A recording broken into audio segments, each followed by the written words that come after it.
Hola, buen día. Esta es la 12ª clase. Va a basarse esencialmente en la imagenología mamaria y al final vamos a hablar algunas palabras de la imagenología de la pelvis femenina.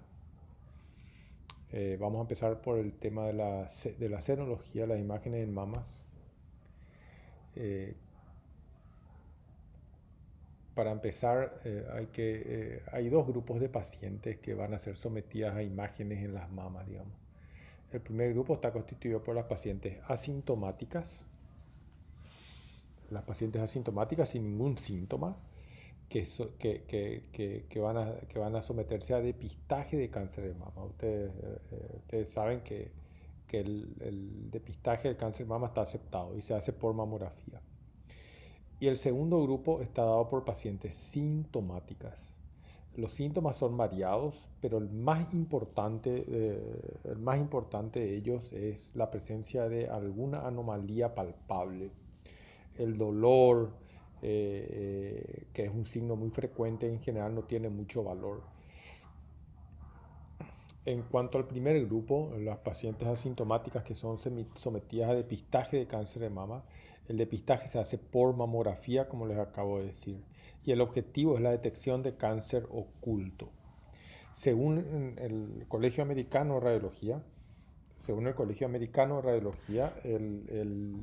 la- toda mujer tiene que hacerse su primera mamografía a los 35 años.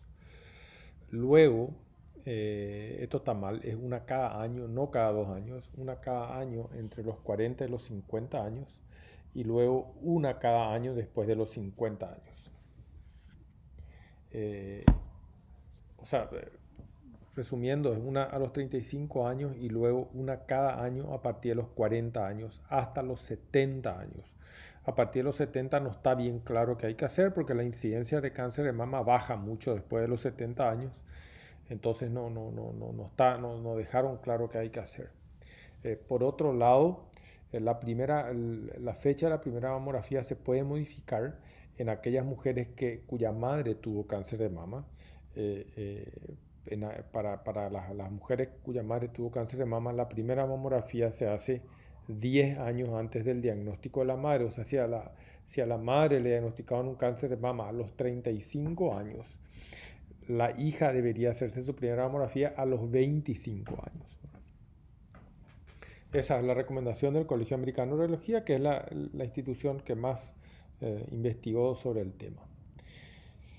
La mamografía se hace tradicionalmente en dos incidencias. Una es la craneocaudal, que como ustedes se imaginarán, se hace de arriba para abajo, como se ve en la imagen de la forma que se ve en la imagen de la izquierda de la pantalla. Va a dar origen a imágenes como la que están abajo a la derecha. Y la segunda incidencia es la medio lateral oblicua. No es estrictamente lateral la incidencia, hay una oblicuidad de 45 grados. La mamografía incluye los músculos pectorales en esta incidencia y el tejido glandular se alarga en el sentido cráneo caudal. Sí. Este es el par mamográfico que habitualmente se hace. A la izquierda y arriba tenemos las incidencias cráneo-caudales y abajo tenemos las incidencias medio-laterales oblicuas. La mama en general varía con la edad. Las mamas en la mujer joven con ciclos menstruales tiende a ser densa, como en el caso de la izquierda. Esa densidad se va perdiendo. Esta sería la mamografía de una mujer de unos 50 años y esta sería la mamografía de una mujer de unos 70 años. Grasa con poco tejido glandular. En la mama en la mujer hay dos tejidos, hay grasa y hay tejido fibroglandular. El tejido fibroglandular es opaco, es blanco, en tanto que la grasa es gris, como ven ustedes. La mamografía es tanto más efectiva cuanto menos densa sea. O sea, en las mamas grasas son fáciles de diagnosticar porque cualquier anomalía mamográfica, microcalcificaciones, nódulos, asimetría de densidad, son densas. Y si algo denso ocurre sobre un fondo negro, se ve mejor contrastado que si ocurre sobre un fondo blanco, como ocurriría en el caso de la izquierda. No obstante, esta no es una regla fija para la edad. No es que todas las mujeres de 70 años tienen mamografías como la que está acá a la derecha, ni todas las mujeres de 25 tienen como una mama como la que está acá a la izquierda. Eso puede variar. Hay mujeres jóvenes con mamas grasas y hay mujeres muy mayores con mamas densas. O sea, pero en regla, esta es una regla general. Los hallazgos mamográficos, antes de entrar a hablar cuáles son los hallazgos mamográficos se van a clasificar en 5 grupos de acuerdo de acuerdo a una nomenclatura que se llama BRATS, también dada por el Colegio Americano de Radiología, por la ACR. Cuando veamos una mamografía, a la mamografía, en realidad esto rige para todos los métodos de imagenología mamaria, tanto para la mamografía como para la ecografía como para la resonancia magnética. Eh, la, en 5 grupos tipo Papa Nicolau. El grupo 1, BRATS 1, significa que no hay nada anormal, que el estudio es normal. Y la paciente se hace controles de rutina, porque la clasificación BRATS incluye el resultado del estudio, incluye qué hay que hacer con la paciente. El resultado del estudio es normal y lo que hay que hacer es control de rutina, nada en particular. El grupo 2 está representado por hallazgos benignos, o sea, el radiólogo ve algo y está seguro que es benigno, por lo tanto tampoco se hace nada particular, nada diferente. El grupo 3, en el grupo 3, cuando uno califica BRAT 3, el hallazgo es probablemente benigno y requiere un control a los 6 meses. ¿Okay? Cuando se pone 3, la paciente tiene que volver a los 6 meses para un control. En el grupo 4, el hallazgo es para el radiólogo sospechoso de malignidad y la conducta es biopsia. Y en el grupo 5, BRAT 5, cuando se informa una mamografía BRAT 5, el radiólogo está prácticamente seguro que el hallazgo es maligno y por lo tanto tiene que ir también a biopsia. En el cáncer de mama, el cáncer de mama en la mamografía se va a manifestar de 3 formas. Hay 3 formas posibles de manifestación de un cáncer de mama. La primera es microcalcificaciones agrupadas, la segunda es un nódulo y la tercera es una asimetría de densidad. Vamos a empezar por las microcalcificaciones agrupadas.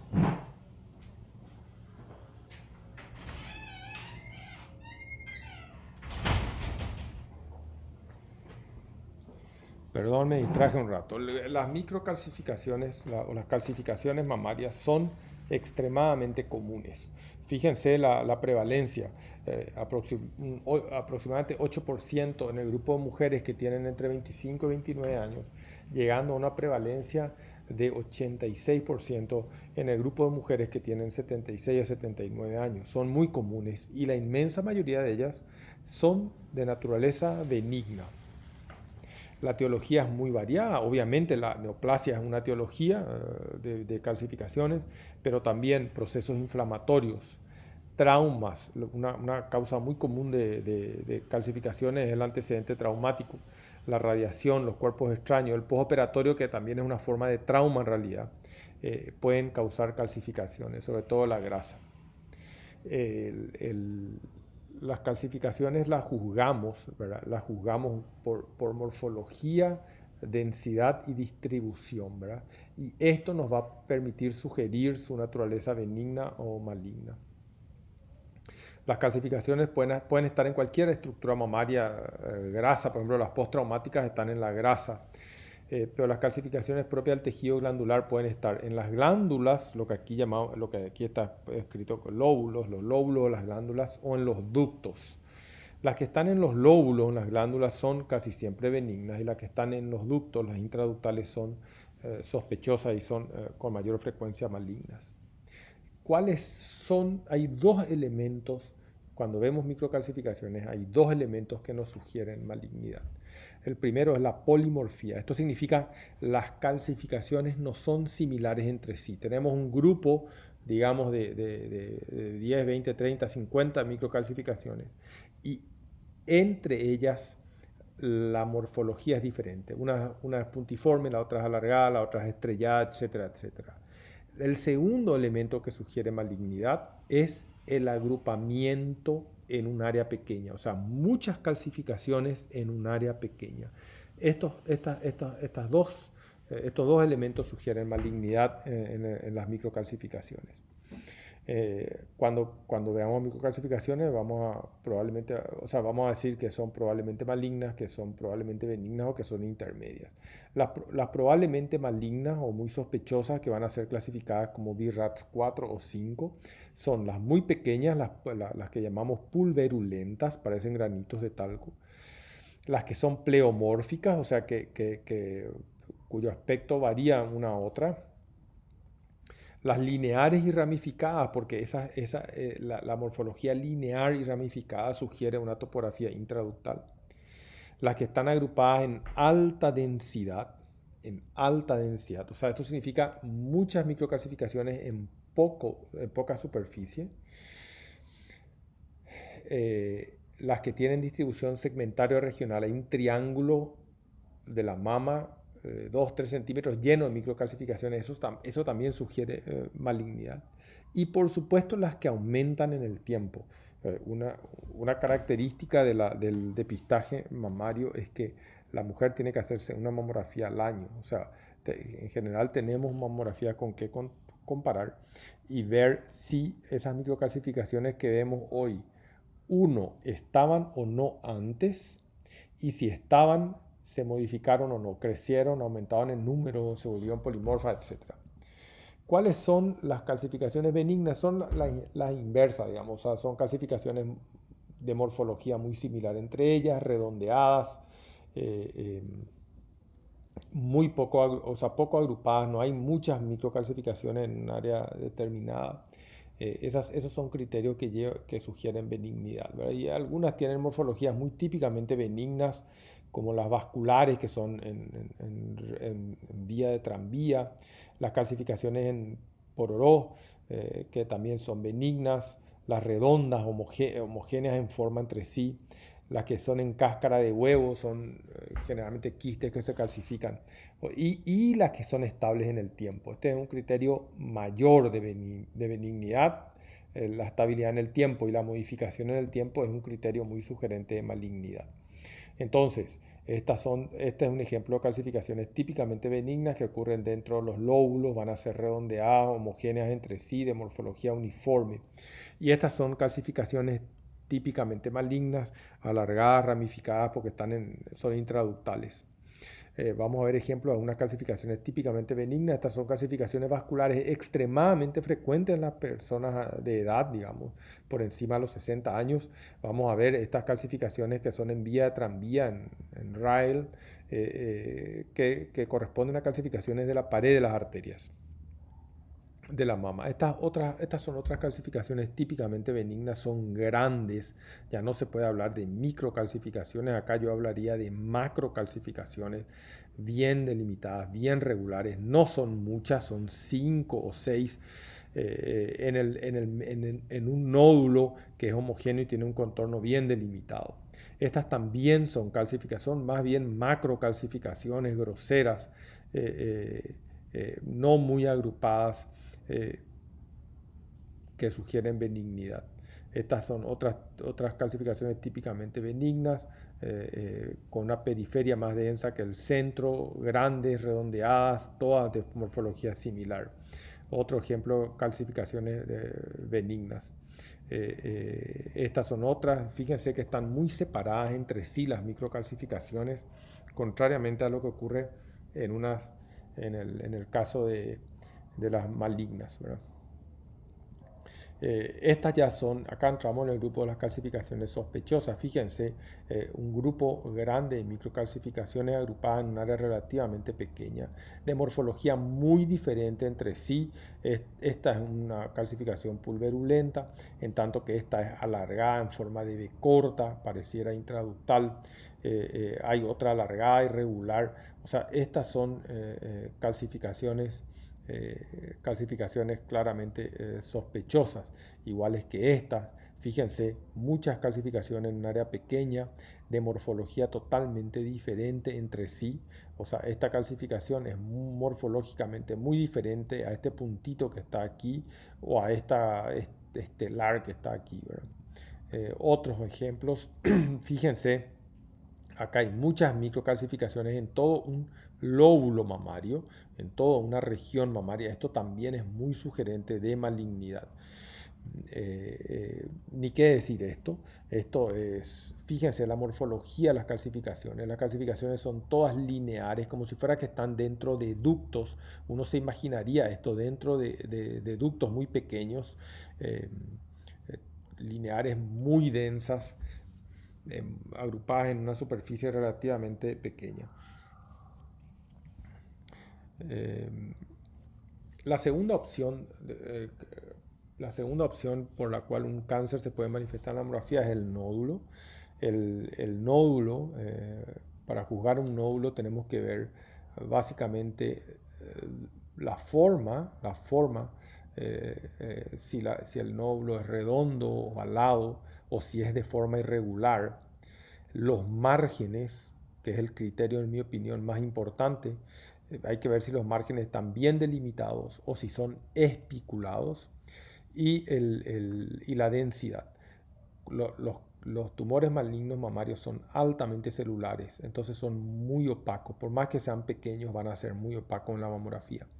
Entonces, esta es una lesión típicamente benigna, es una opacidad, un nódulo que tiene aparte calcificaciones en su interior, pero es un nódulo que tiene una forma redondeada, bien regular, un contorno perfectamente delimitado.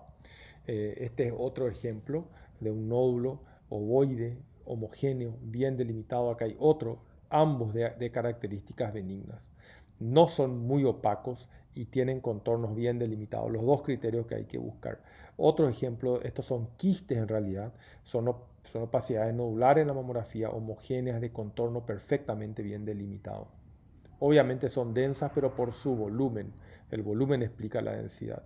Otro ejemplo, nódulos benignos. Sin embargo, aquí entramos al grupo de nódulos sospechosos. Este es un nódulo de contorno irregular, difícil de delimitar. Si yo les pido a ustedes que me delimiten hasta dónde va el nódulo, van a tener dificultades.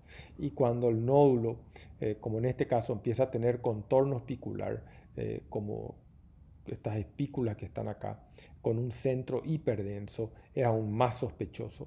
Este nódulo, fíjense la densidad del nódulo, extremadamente blanco, el contorno es espicular. Recuerden que los tumores, y en la mama pasa esto, los tumores se extienden al parénquima vecino por filas de células que le da este contorno espicular en rayos de sol. Este es un ejemplo típico de malignidad. Esto es un BRAF5. Cuando uno ve esto, uno está seguro prácticamente seguro que el nódulo es maligno. Es altamente denso en su centro. Te parece un sol dibujado acá en esta mamografía. Esta es la incidencia cráneo-caudal y esta es la incidencia medio-lateral oblicua.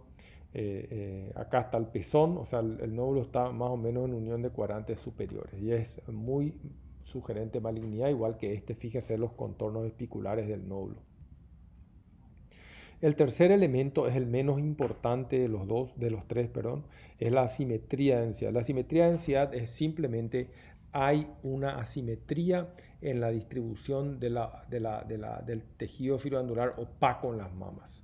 Eso puede ser simplemente asimetría en cantidad de tejido fibroandular. Es muy común que las mujeres tengan mamas asimétricas, o puede estar ocultando un tumor.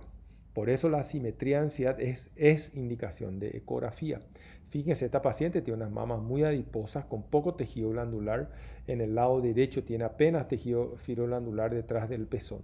Y en el lado izquierdo tiene más tejido. Esto se llama asimetría de ansiedad y amerita una ecografía. Este es otro ejemplo. Esta paciente no tenía nada. O sea, esto parece un nódulo, algo feo, pero en realidad es tejido fibroglandular de distribución asimétrica entre ambas mamas.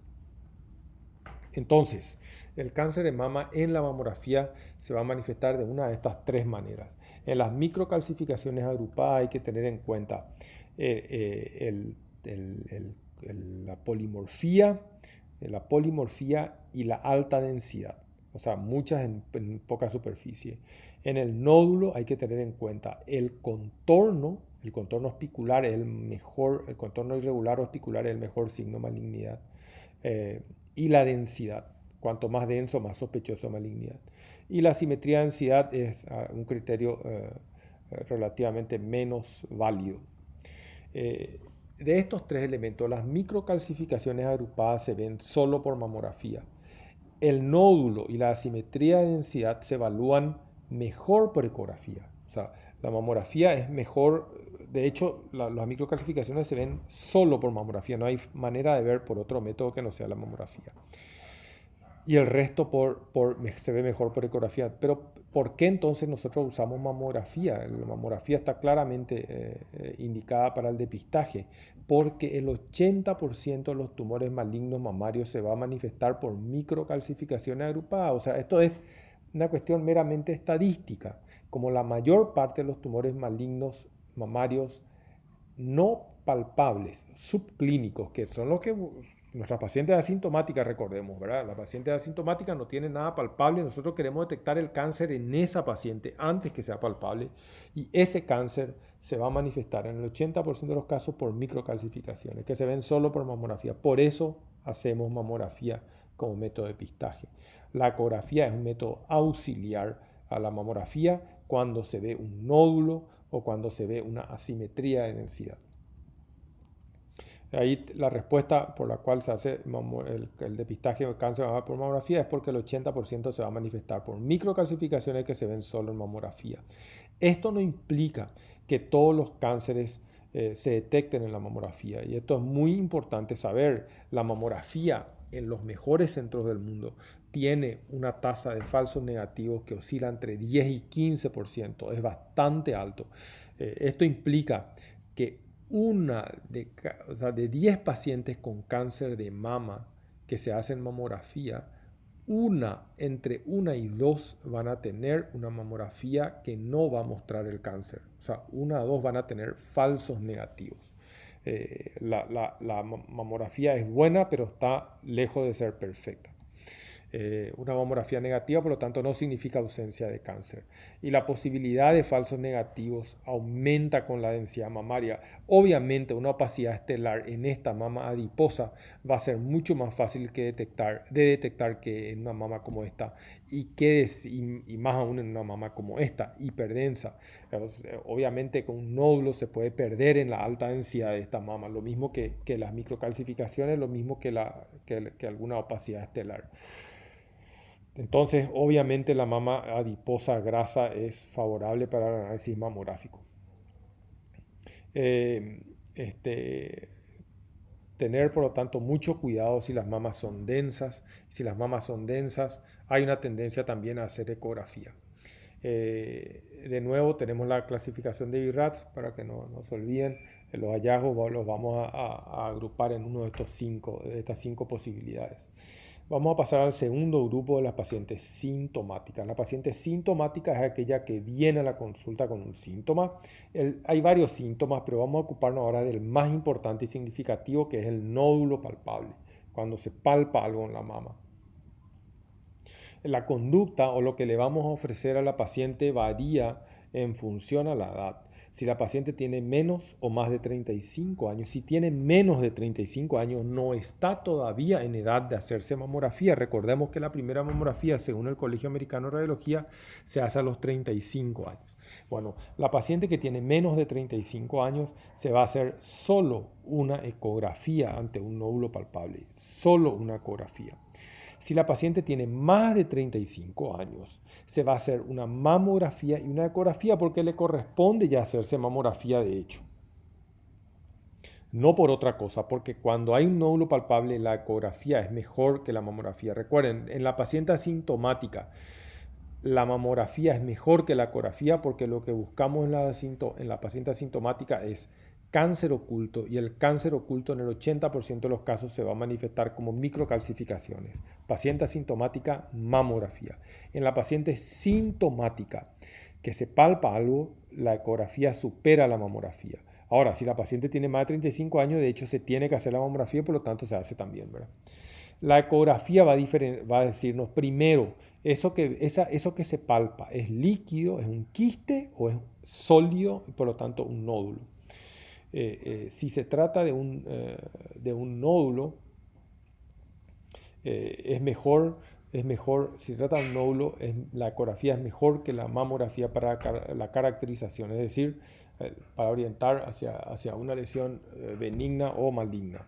El quiste en ecografía se va a manifestar como cualquier imagen de naturaleza líquida, como vimos en la vesícula, como vimos en la vejiga. Va a ser una imagen anecogénica, homogénea, va a tener una pared fina, fina irregular, fina con regularidad, sin tabiques, y va a tener reforzamiento acústico posterior. Esta es la imagen típica de un quiste, es anecogénica, no genera ecos, tiene un contorno bien delimitado, no tiene tabiques, no tiene componentes sólidos y genera un reforzamiento posterior. O sea, los ecos, como no son frenados por el líquido, van a llegar más ecos por detrás de este quiste que al mismo nivel a los costados. Entonces va a generar lo contrario de una sombra acústica.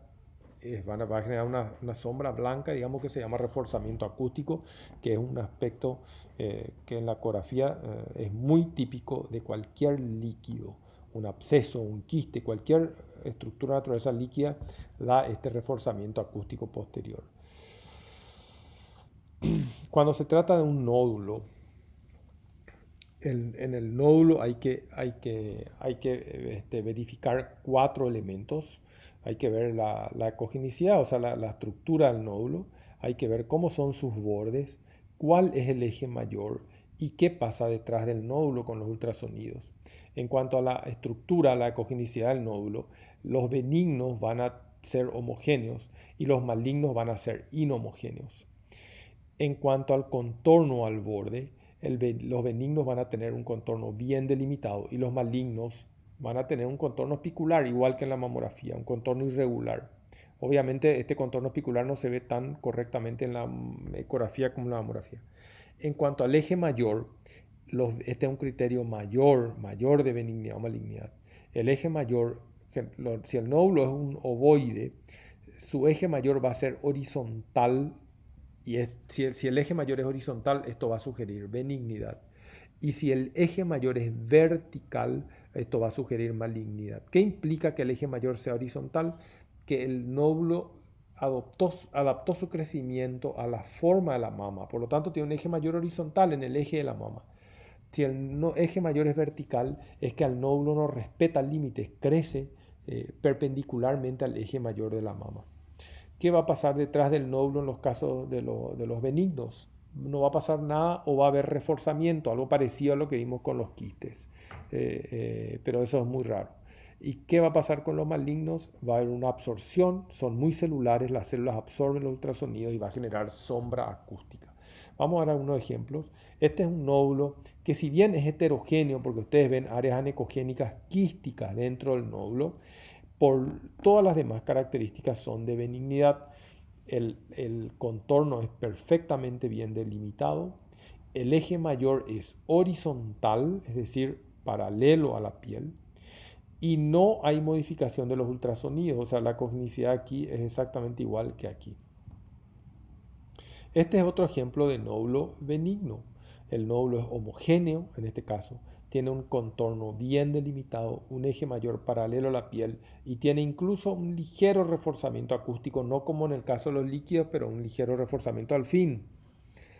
Y acá tenemos el ejemplo de un nódulo maligno. Fíjense, el nódulo es heterogéneo, el contorno es claramente irregular. Esto que yo estoy dibujando aquí corresponde a las espículas del cáncer que vemos en la mamografía. Este es el contorno del nódulo, totalmente espicular. El eje mayor del nódulo es vertical. El eje que va de aquí hasta aquí es mayor que el eje que va de aquí hasta aquí. Este nódulo creció rápido. Y por detrás vemos sombra acústica. O sea, tiene las 4 características de malignidad. Ecográficamente esto es un BIRATS 5. Las pacientes asintomáticas, por lo tanto, de nuevo, si tienen un nódulo masa palpable, todas se tienen que hacer ecografía y las mayores de 35 años también mamografía. ¿Qué va a pasar con estas pacientes? Si tienen menos de 35 años, si la ecografía muestra un quiste, no se hace nada más, el quiste es benigno. Si la ecografía muestra un nódulo de características benignas, se le va a pedir control a la paciente. Generalmente se hace un primer control a los 6 meses y luego un control al año durante 3 años. A los 3 años de estabilidad se da de alta al nódulo. Si el nódulo es sospechoso, vamos a encaminar a la paciente a una biopsia.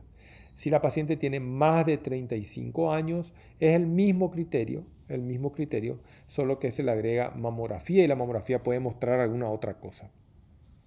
Los otros síntomas que puede tener una paciente que son menos importantes son el dolor, la secreción por pezón, que tiene valor sobre todo si es sanguinolenta, la retracción cutánea del pezón, signo muy valioso, signo indirecto muy valioso de malignidad, y la adenomegalia axilar, también un signo de alarma. En cuanto al dolor, el dolor es el signo que más lleva a la mujer a la consulta mastológica y no tiene realmente mucho valor. Lastimosamente el cáncer no duele, salvo en estadios muy avanzados. La secreción por pezón, cuando la paciente pierde un líquido, sobre todo si es sanguinolento, hay que hacerle ecografía y eventualmente un estudio que se llama galactografía, porque si sale por pezón el líquido sanguinolento, lo más probable es que el tumor esté dentro de un galactóforo, lo que se llama un papiloma intraductal, que se va a ver, se puede ver por ecografía, pero si no se ve, se hace galactografía. En la galactografía lo que hacemos es comprimir la mama, ver dónde sale la manchita de sangre, canalizar ese galactóforo con un tubo pequeño y mandar contraste. Y el contraste opacifica este ducto y muestra un defecto relleno que va hasta acá, alargado, ovoide, que es un papiloma intraductal que obviamente tiene que ser resecado. La retracción cutánea del pezón es muy sugerente de malignidad. La paciente tiene que hacerse mamografía y ecografía, sobre todo si tiene 35 años o más. Es muy raro ver este signo por debajo de esa edad. Y si tiene una adenomegalia axilar, tiene que hacerse también mamografía y ecografía. La segunda parte más corta es la imagenología de la pelvis femenina. Para ver la pelvis, los órganos genitales internos de la mujer, tenemos 5 opciones, 5 técnicas. Mira. La que más usada es la ecografía de lejos. La segunda más usada, la segunda más útil es la resonancia magnética nuclear. Y después tenemos técnicas de uso marginal, que son la tomografía, la radiografía simple y la histerosalpingografía. Vamos a dividir el estudio en patología ginecológica y las imágenes en obstetricia. La ecografía, el primero de los métodos, la ecografía es el método más utilizado y de lejos más utilizado y es el que está en primera línea en toda la patología ginecológica. O sea, toda la mujer, toda patología ginecológica, no se me ocurre ninguna que no sea evaluable primero por ecografía. Lo primero que se le hace a una mujer con patología ginecológica, que se manifieste por la forma que se manifieste, por sangrado anormal, dolor, pérdida, o sea, flujo vaginal anormal, el que sea, todo esto va a motivar una ecografía. La ecografía se puede hacer de dos maneras, por vía suprapúbica, con vejiga llena, o por vía transvaginal con vejiga vacía. Ya vimos en su momento que la transvaginal da imágenes mucho mejores porque está más cerca a las estructuras y permite usar frecuencias más altas, por lo tanto la calidad de la imagen es sensiblemente mejor. Este es un ejemplo de una ecografía suprapúbica. Para la ecografía suprapúbica necesitamos vejiga llena, la vejiga es la ventana, la vejiga se llena de líquido, el líquido transmite bien los ultrasonidos y permite ver bien lo que está detrás. En este caso, este es un corte sagital del útero que está en retroversoflexión. Lo habitual es que el útero esté inclinado hacia adelante, adoptando una posición en anteversoflexión. Este útero tiene el cuerpo inclinado hacia atrás. Este es el cuello del útero, este es el cuerpo del útero. Esto que está entre las dos marcas es el endometrio, que es hiperecogénico. Fíjense, el endometrio es hiperecogénico, el miometrio es hipoecogénico. y entre ambos hay una zona de transición gris oscuro que mide 4 o 5 milímetros. El endometrio sufre cambios durante el ciclo, se va a engrosar en la primera mitad del ciclo, se va a engrosar sobre todo durante la primera mitad del ciclo. En la segunda mitad se va a engrosar menos y con la menstruación se va a caer. O sea, si le vemos a una paciente inmediatamente después de la menstruación, este endometrio va a ser laminar. Esta es una paciente que tiene un endometrio de 9 milímetros, debe estar en su día 8 o 10 del ciclo. Los ovarios se pueden ver también por vía suprapúbica, usando el ovario la vejiga como ventana. Los ovarios son estructuras que miden entre 3 y 4 centímetros de diámetro mayor y que tienen un volumen de hasta 12 centímetros cúbicos. Y tienen en su interior, en las mujeres ginecológicamente activas, que con ciclos menstruales, esto quiere decir, tienen folículos que van creciendo durante el ciclo. Este es un útero por vía transvaginal, se ve mucho mejor. El cervix, el cuerpo uterino, el endometrio fino, esto se hizo probablemente inmediatamente después de la menstruación. Este es el cervix, el detalle del labio anterior, labio posterior del cuello. Y este es el útero en un corte transversal con un endometrio laminar. Se hizo en el estadio postmenstrual, y esto un poco más oscuro que está alrededor es lo que se llama la zona de transición, que es importante a la hora de hacer el diagnóstico de adenomiosis. Los ovarios también se ven mucho mejor por vía intravaginal. Fíjense, el transductor está en contacto con el ovario. Los ovarios son estas estructuras que tienen folículos, que son estos quistes de tamaño pequeño, periféricos. La resonancia es el método extremadamente útil para la evaluación de la pelvis femenina. Es el mejor método. O sea, lo ideal sería que cualquier mujer con síntomas ginecológicos pase por una resonancia, pero esto es impracticable, ¿verdad? Impracticable. Y muchas veces la ecografía es suficiente, digamos, ¿verdad? O sea, y es lo único que se hace. La resonancia está en segunda línea, por lo tanto, después de la ecografía, y tiene algunas indicaciones obligatorias. No es que todas las pacientes, si un quiste de ovario no hace falta pasar la resonancia, un mioma uterino tampoco, pero hay sí circunstancias en las cuales la paciente tiene que hacerse resonancia. Esas circunstancias en el área que nos ocupa hoy son 3: cáncer de cuello uterino, cáncer de endometrio y cáncer de ovario, tumores de ovario. Sospecha de tumores malignos de ovario. En estas 3 circunstancias, que son las 3 neoplásicas, la paciente idealmente tiene que tener una resonancia, porque la resonancia muestra sin competidor la extensión locorregional, o sea, cómo está extendido localmente el tumor, y esto es fundamental para el tratamiento. La resonancia también es muy útil en malformaciones fetales. Obviamente no todas, la mayoría de las malformaciones fetales se solucionan solo con ecografía. Algunas, sobre todo en la parte neurológica, o algunas complejas en tórax y abdomen, también pueden ser evaluadas por resonancia magnética. La resonancia da imágenes de este tipo. Fíjense la calidad de la imagen. Este es un útero de nuevo en retroverso flexión. El cuerpo está dirigido hacia atrás. Hiperintenso es el endometrio en esta secuencia T2. El contenido vesical es hiperintenso. El líquido es hiperintenso en la secuencia T2. El endometrio es muy vascularizado, por eso aparece con una señal casi líquida. El miometrio es gris claro, y la zona de transición entre miometrio y endometrio es la zona gris oscura que mide unos 5 milímetros de espesor. El ovario también se ve espectacularmente bien en resonancia magnética, este ovario que tiene un montón de folículos periféricos. La tomografía en la pelvis femenina tiene indicaciones marginales, y yo diría que se resumen en estas 3 opciones.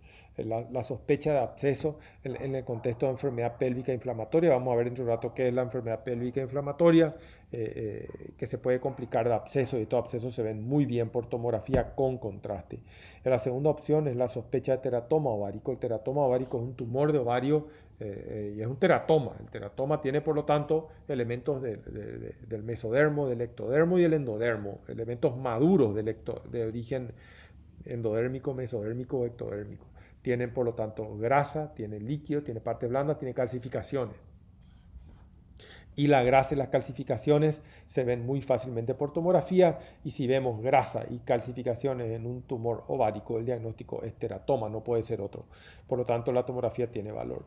Y la tercera opción es cuando el DIU se pierde,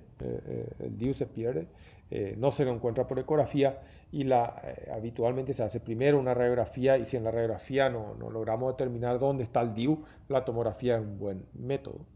La tomografía no tiene valor para la extensión local de neoplasia ginecológica. O sea, si la paciente por algún motivo no se puede hacer una resonancia magnética, es mejor contentarse con la ecografía. La tomografía no va a aportar nada. Acá tenemos las indicaciones. La primera es el absceso tubovárico. El absceso, en este caso, este no es un quiste ovárico. La pared realza con el contraste. Esta es una paciente con enfermedad pélvica inflamatoria que desarrolla esta colección en un absceso tubovárico que fue drenado quirúrgicamente. Este es un ejemplo de teratoma. Fíjense, este es un tumor que está por delante del útero, en un anexo. El tumor tiene grasa, que es esto negro que está acá. La grasa es hipodensa en tomografía, y tiene calcificaciones, que es esto que está acá. El diagnóstico, el método es suficiente para hacer el diagnóstico de teratoma. Y a veces se pierden los DIU. Los DIU perforan el útero. La forma más común de pérdida es que se caiga, pero puede perforar el miometrio e irse al peritoneo, como en este caso, que el DIU está situado en este corte sagital, se ve perfectamente bien por delante del útero, en cavidad peritoneal. La radiografía no tiene indicación prácticamente en la evaluación de la pelvis femenina. Puede servir para ver el DIU. Esta paciente tenía, se ve perfectamente bien. Este DIU está bien colocado, hay uno que está bien colocado, y el segundo, que está arriba a la derecha de la paciente, a la izquierda del monitor, está mal colocado. Habitualmente los DIU que salen del útero son resecados, o sea, hay que quitarlos quirúrgicamente. En este caso no sé por qué no lo hicieron, dejaron ahí los dos, uno dentro y otro fuera del útero.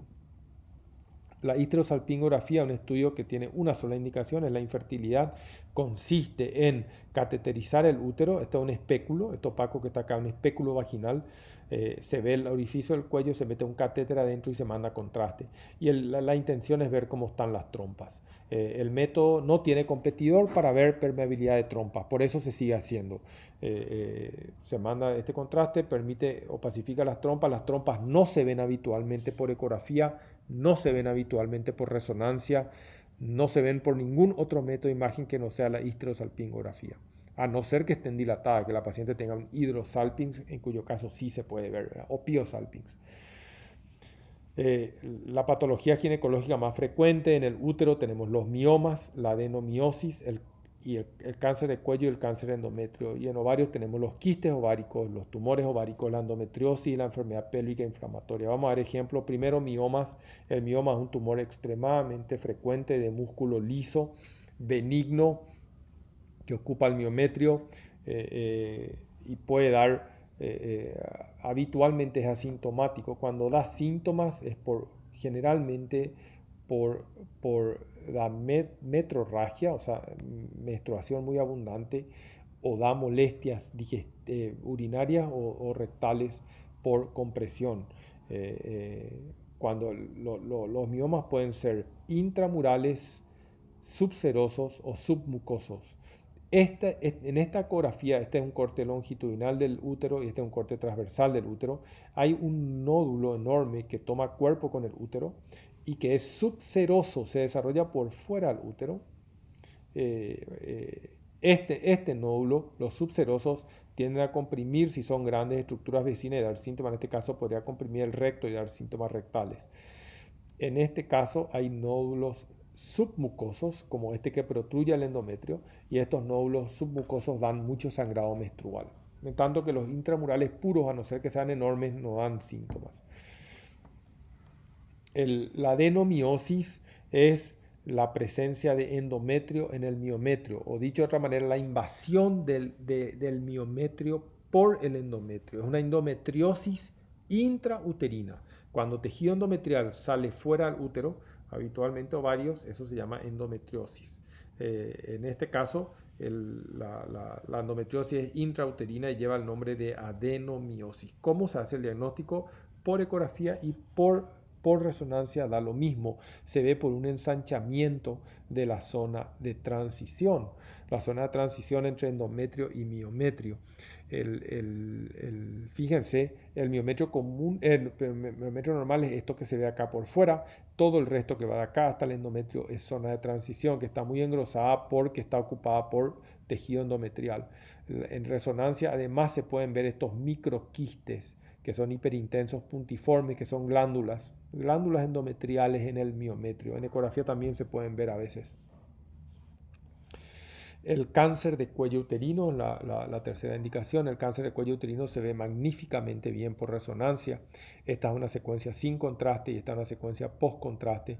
Fíjense en la secuencia sin contraste que es T2, porque el líquido en la vejiga sale hiperintenso. A esta paciente que se le introdujo gel en la vagina para delimitar bien el tumor, el tumor es tenuemente hiperintenso con respecto al miometrio y la zona de transición. Es tenuemente hiperintenso, un poquito más blanquito y toma un poco menos el contraste que el cuerpo uterino. O sea, la resonancia ve bien, este tumor no invade vagina, no invade vejiga, no invade recto, no invade parametrios, que son los criterios que van a aumentar la estadificación y que van a ir cambiando las posibilidades terapéuticas. El cáncer de endometrio también tiene que ser evaluado por resonancia magnética porque el tratamiento va a depender de qué porcentaje de miometrio fue afectado. Esta es una ecografía transvaginal, este es el cervix y fíjense lo que pasa en el cuerpo uterino. El miometrio es mucho más fino que el endometrio. Un endometrio puede medir hasta 14 o 15 milímetros antes de la menstruación, pero este es un endometrio que mide 4 centímetros, es heterogéneo, es muy sospechoso de cáncer de endometrio. La resonancia mostró esta tumoración que ocupa el endometrio. El miometrio está muy adelgazado, es finito. Los quistes de ovario se ven habitualmente, la ecografía es suficiente, como en este caso. Este es un quiste que mide 2,8 centímetros. Habitualmente un quiste folicular se rompe, dando lugar a la ovulación a los 25 milímetros. En este caso, probablemente se trata de un folículo persistente que se va a controlar por ecografía hasta su rotura. Cuando son más grandes las lesiones, hay que ir a resonancia. En este caso, un tumor ovárico, fíjense, la ecografía mostró este enorme tumor que tiene muy heterogéneo, tiene esta área que es hipoecogénica, tiene esta área que es hiperecogénica. Y esto se evalúa mucho mejor por resonancia magnética, los tumores ováricos. La endometriosis es la presencia de tejido endometrial por fuera del útero, generalmente en los ovarios. Esta paciente tiene un montón de quistes endometriósicos. Acá hay dos pequeñitos, uno de tamaño medio y dos más grandes, uno de cada lado. La resonancia hace el diagnóstico porque es capaz de detectar sangre. Estos quistes endometriósicos todo el tiempo están sangrando. De hecho, sangran durante la menstruación, sangran para adentro. Por eso estas pacientes tienen tanto dolor menstrual. Una característica de la endometriosis es el dolor exagerado durante la menstruación porque las pacientes están sangrando dentro de estos quistes. Y la sangre se diagnostica por ecografía. A la izquierda hay una secuencia T2, la vejiga es hiperintensa. En el T2 los quistes son hiperintensos, como suele ser, los quistes son hiperintensos en T2 porque todo el líquido es hiperintenso en T2. Ahora hay algo que nos llama la atención y es que dentro del quiste hiperintenso hay un área hipointensa, esto es anormal. Y lo más llamativo es que en la secuencia T1, en la cual el líquido tiende a ser hipointenso, en esta secuencia T1 los quistes que son líquidos son hiperintensos y esto es porque tienen sangre. Ya vimos el absceso tubo-ovárico, que es la otra patología de los anexos. La enfermedad pélvica inflamatoria es una enfermedad infecciosa que generalmente comienza o en el cervix, o en la vagina, o en el endometrio y asciende ocupando todos los órganos, ocupa útero y ovarios. El diagnóstico se va a hacer en ecografía por un agrandamiento de los ovarios que son dolorosos si no le palpa selectivamente. Y las complicaciones son dos. Una es que la trompa se llene de pus, eso se llama piosalpinx, y la segunda es que se forme un absceso en la cavidad en el ovario, en el ovario o al lado del ovario, que se llama absceso tubo ovárico. En obstetricia, no voy a entrar mucho en detalles, el embarazo se maneja por ecografía, habitualmente se hacen al menos 3 ecografías durante el embarazo, una en cada trimestre, la del primer trimestre para confirmar vitalidad, para ver si son 1, 2 o 3 los embriones, para ver si está normo implantado, que no sea ectópico, etc. La segunda ecografía es la que se hace en el segundo trimestre, generalmente se busca morfología fetal, en esa etapa se buscan las anomalías. Y la tercera ecografía es para corroborar que el feto está creciendo convenientemente, que la placenta no tenga problemas ya en preparativo del parto. Las malformaciones fetales, casi todas, yo diría que un 90-95% de las malformaciones fetales se resuelven todas solo por ecografía, pero hay un pequeño porcentaje de resorte, o sea, que deben ser evaluadas por resonancia magnética. Son muy pocas. Este creo que fue el último slide, así es. Esto fue todo por la clase de hoy. Muchas gracias. Si tienen alguna pregunta o algo, con mucho gusto yo voy a responder. Pónganla en la plataforma esta. A la pucha, tengo una laguna mental. La plataforma el Drive de la facultad. El Classroom. Ok, muchas gracias.